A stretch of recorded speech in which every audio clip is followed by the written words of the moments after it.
Hola, soy Casi y te vengo a presentar el desarrollo embrionario.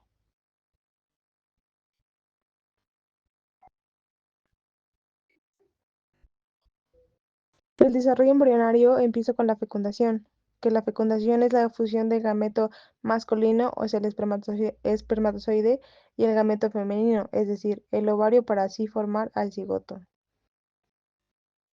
A continuación sigue la etapa de la segmentación, que es el proceso en el cual se produce una meiosis y van aumentando el número de células en el cigoto. Sin embargo, este mismo no aumenta el tamaño. La blastulación es la siguiente etapa del desarrollo embrionario en la que se nos explica el cómo las células del cigoto pasan a ser blastocitos. Sin embargo, antes de esto pasa de ser una mórula, de la mórula a cuatro células y así continuamente. O sea, pasa de ser de cuatro células a una mórula y de la mórula a blastocitos, que ya es como más blastocitos en el embrión. Y ya para finalizar el desarrollo embrionario, se lleva a cabo la implantación, que es la etapa del desarrollo embrionario donde el blastocito, o sea, el embrión, se adhiere y penetra el endometrio, es decir, se introduce en la cavidad interna del útero. Esta es una de las etapas en las que se crea una conexión entre el cigoto. La gastrulación es un proceso clave del desarrollo embrionario, donde una estructura celular de una sola capa, la blastula, se reorganiza en una estructura de múltiples capas llamada gastrula, formando las tres capas germinales conocidas como el ectodermo, mesodermo y endodermo. La gastrulación ocurre durante la tercera semana del desarrollo embrionario humano, después de la implantación y justo antes de la formación de los primeros órganos. Este proceso es fundamental porque establece las tres capas germinales primarias, como antes dicho, que son el ectodermo, mesodermo y endodermo, a partir de las cuales se desarrollará todos los tejidos y órganos del cuerpo. En el ectodermo es la capa externa, por ello formará parte de las paredes que constituyen el espacio que rodea el embrión, el saco amniótico. En efecto, de los límites periféricos del ectodermo se diferencian un grupo de células, los amniocitos, que continuándose desde el ectodermo se disponen cerrando la cavidad, en cuyo interior queda coleccionado el líquido amniótico. En el mesodermo es la capa intermedia, es decir, las células que forman parte superior de la capa que creció hacia el interior de la blastula y formará parte del sistema reproductor, el sistema excrector y el circulatorio. El principal componente mesodérmico está situado en el eje longitudinal del embrión, la notocorda, que tendrá un papel fundamental en los procesos de inducción neural sobre la capa ectodérmica suprayacente. En el endodermo es la capa de células más interna que se limita a seguir el proceso de incurvación embrionaria, dando lugar a la constitución del tubo endodérmico, que recorre el embrión longitudinalmente, desde la boca primitiva. Las células del endodermo constituirán fundamentalmente las estructuras del tubo digestivo en referencia fundamentalmente a la mucosa digestiva. La neurulación es un proceso clave del desarrollo embrionario. Es el conjunto de pasos mediante los cuales se forma el tubo neural, que dará origen al cerebro y a la médula espinal. Es decir, aquí se empieza a formar el sistema nervioso central. Todo este proceso inicia con una estructura llamada notocordio, que pertenece al mesodermo. El notocordio envía señales químicas al ectodermo, que está justo encima de él, y gracias a estas señales, ese ectodermo se transforma en la placa neural. Esta placa neural es una zona engrosada que se comienza a hundirse en el centro, formando lo que llamamos el surco neural, mientras que sus bordes se elevan creando pliegues neurales. Después, estos pliegues se van acercando poco a poco hasta que se fusionan en la línea media, cerrando el surco. De esta manera se forma el tubo neural, que es de una estructura tubular cerrada. Este cierre comienza en la parte media del embrión y se extiende tanto hacia la cabeza como hacia la cola.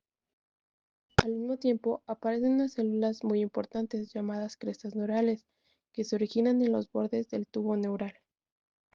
Estas células migran hacia distintas partes del cuerpo y formarán estructuras como los ganglios nerviosos, los melanocitos y parte del cartílago y huesos de la cara.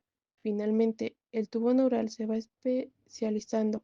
La parte anterior se ensancha para formar el encéfalo y la parte posterior se convierte en la médula espinal. La neurulación es fundamental porque si este proceso falla, puede ocurrir malformaciones graves, como la espina bífida o la encefalia. La neurulación es el puente entre la etapa temprana del embrión y la formación de nuestro sistema nervioso central y muestra cómo desde etapas muy iniciales ya se define el desarrollo del cerebro y la médula espinal. Al inicio del desarrollo del sistema nervioso, lo primero que aparece pues es el tubo neural, que es como un cilindro hueco que a lo largo de todo el embrión, este tubo va a ser la base de todo el sistema nervioso central. Y algo interesante en este tubo neural es que no se queda uniforme, sino que la parte de arriba, en el extremo anterior, así se llama, empieza a ensancharse y a formar unas dilataciones. Esas dilataciones son las que llamamos vesículas cerebrales primarias. Y entonces la primera es la parte más frontal, que es lo que se llama el prosencéfalo o cerebro anterior. Este zona es súper importante porque de ahí van a salir después los hemisferios cerebrales, que aquí en los hemisferios cerebrales es donde ocurre el pensamiento, la memoria, las emociones. Y después en la subdivisión de las estructuras de las vesículas secundarias, pues ya va a salir el diencéfalo y es la parte del cerebro que más se va a especializar en las funciones superiores. Luego justo en medio tenemos el mesoencéfalo o cerebro medio. Esta parte no se divide tanto, pero funciona como un puente entre lo que pasa arriba y lo que pasa abajo. Es decir que no sufre gran cambio, pero es una parte pues fundamental porque es en medio de estos dos lugares. Después esta se encarga de procesar estímulos sensoriales y coordinar algunos reflejos importantes, por ejemplo los de la vista y el oído. Y ya por último está el romboencéfalo cerebro posterior que se forma en la parte de atrás. Este sí se subdivide más adelante en las vesículas cerebrales secundarias. En la embriología, las vesículas secundarias son las 5 divisiones del encéfalo embrionario que resulta de las sub-5 divisiones del encéfalo embrionario que resultan ser la subdivisión de las 3 vesículas cerebrales primarias.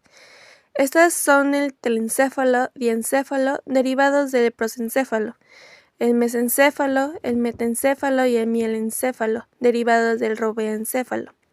El telencéfalo se desarrolla a partir del prosencéfalo durante la 5ª semana de gestación, formando los 2 hemisferios cerebrales que constituyen la mayor parte del cerebro humano, incluyendo la corteza cerebral, los núcleos basales y los ventrículos laterales. Diencéfalo se desarrolla a partir de la porción media del prosencéfalo, durante la 5ª semana de gestación, formando el tálamo, el hipotálamo, el epitálamo, el subtálamo y la glándula pineal, estructuras que se ubican a ambos lados del tercer ventrículo. El diencéfalo es una región vital que participa en funciones como procesamiento de información sensorial, el control del sistema autónomo, la regulación de ritmos biológicos y el control de la temperatura corporal. El mesencéfalo se origina del tubo neural durante la embriogénesis, derivado de la vesícula cerebral media. Se caracteriza por formar el tectum, que incluye los colículos superiores e inferiores, el tegmentum, con el núcleo rojo y la sustancia negra, y los pedúnculos cerebrales. También da origen a los núcleos del tercero oculomotor y el cuarto troclear, paracraneal, y la parte del nervio trigémino encargado de la somatosensación. El mielencéfalo es la vesícula posterior del romboencéfalo embrionario, que evoluciona para formar el bulbo raquídeo. Esta estructura se desarrolla en una región de transición entre el cerebro y la médula espinal. Es responsable de la formación de centros reguladores de funciones vitales y de los conductos para los tractos nerviosos.